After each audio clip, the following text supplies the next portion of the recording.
Ang bilis paglago. Pag hindi mo naman hiniwanan, sayang yung mga itinanim.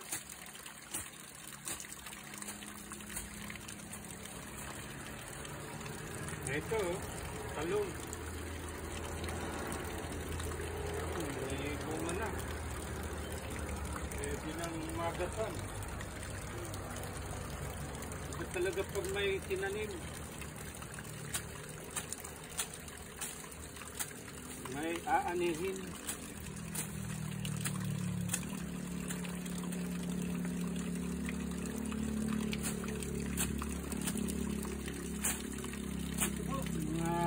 Talyang na puti.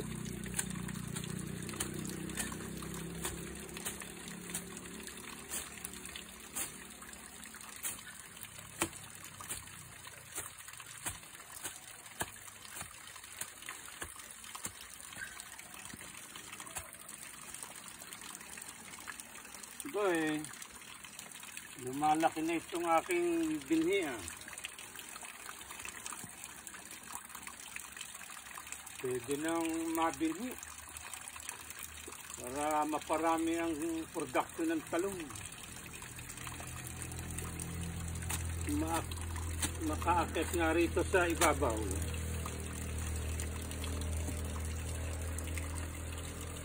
Mabuti na yung magtutungkod. Mahirap na yung madulas. Bilis talagang lumaki ng mga damo, lumago. Pag panay ang ulanan.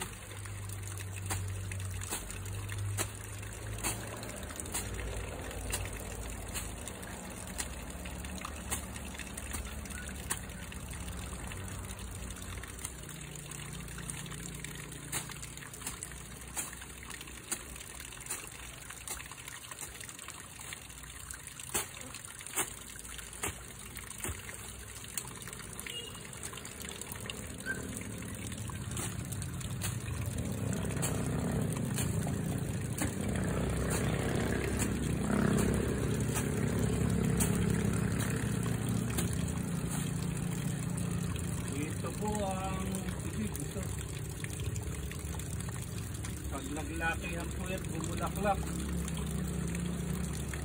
Lalong hindi mawawala ang tubig ng ulilang salulo. Ito po ang tibig. Makababa na nga muna. Mukhang tanghali na. Mamaya ako nadadalihin itong sa ibabaw. Iba yung may tungkod madulas.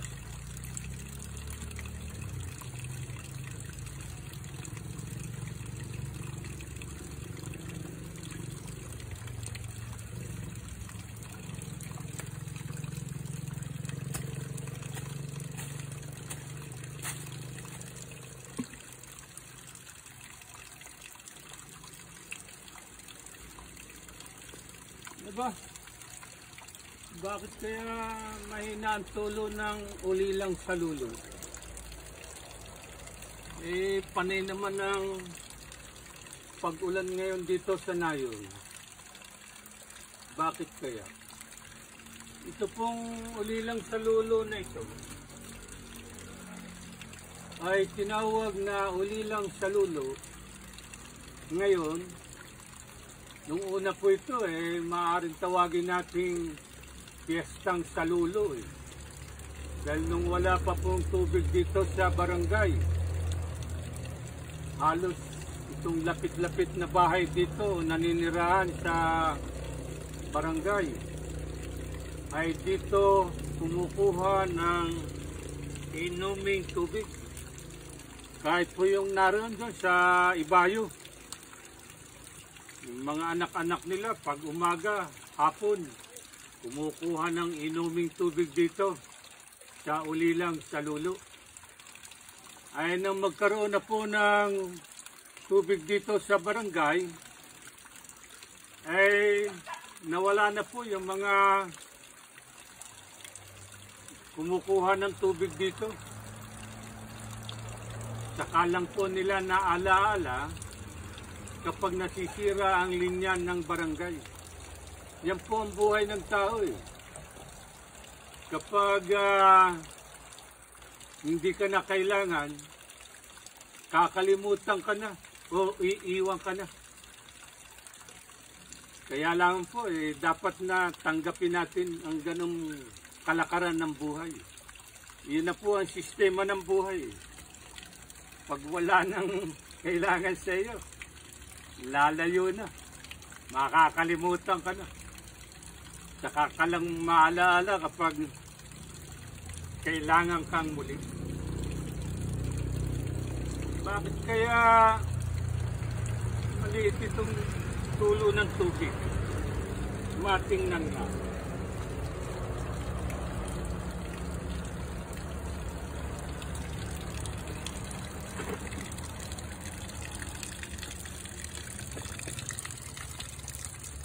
Ang liit ng tulo ng tubig. Panay naman ang ulan ngayon dito po na yun. Maalaman nga.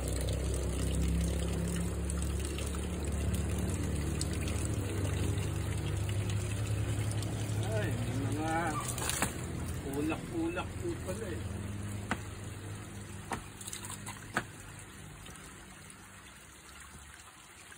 May pulak pala eh.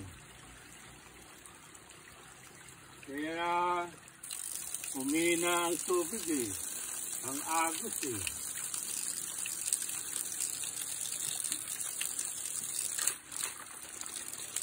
Ayan na, lumaki na. Makababa na.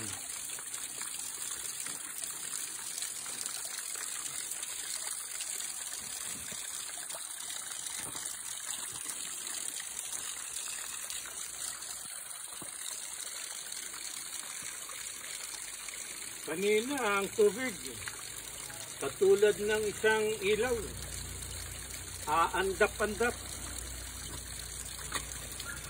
Ngayon, nang maayos, ayan na, lumaki na ang tulo.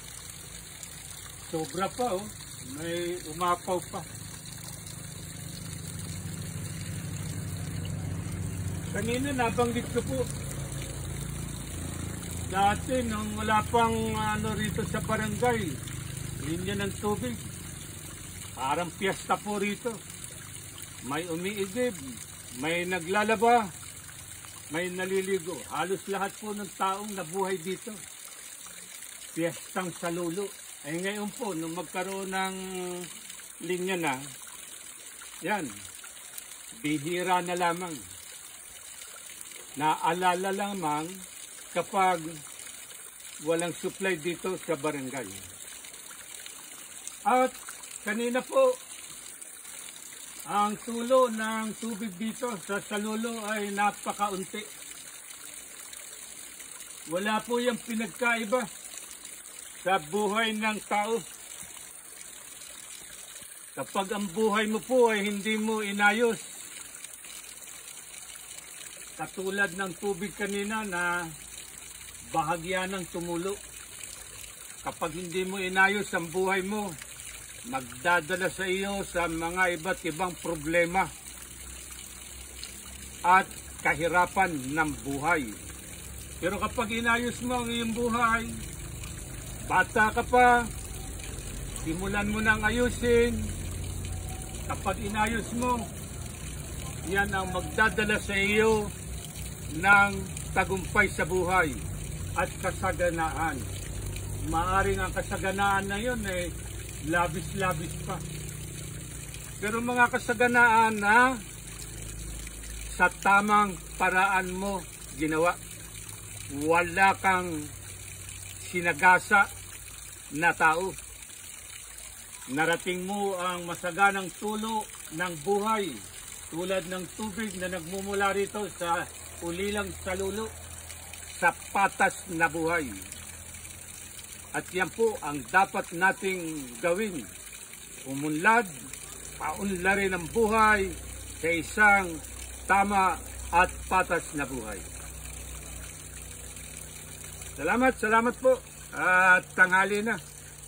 Kanina, bago namin gawin ito, ay niluto ko na muna ang aking pananghalian.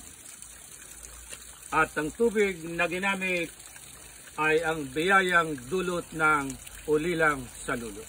Salamat po mga idol followers.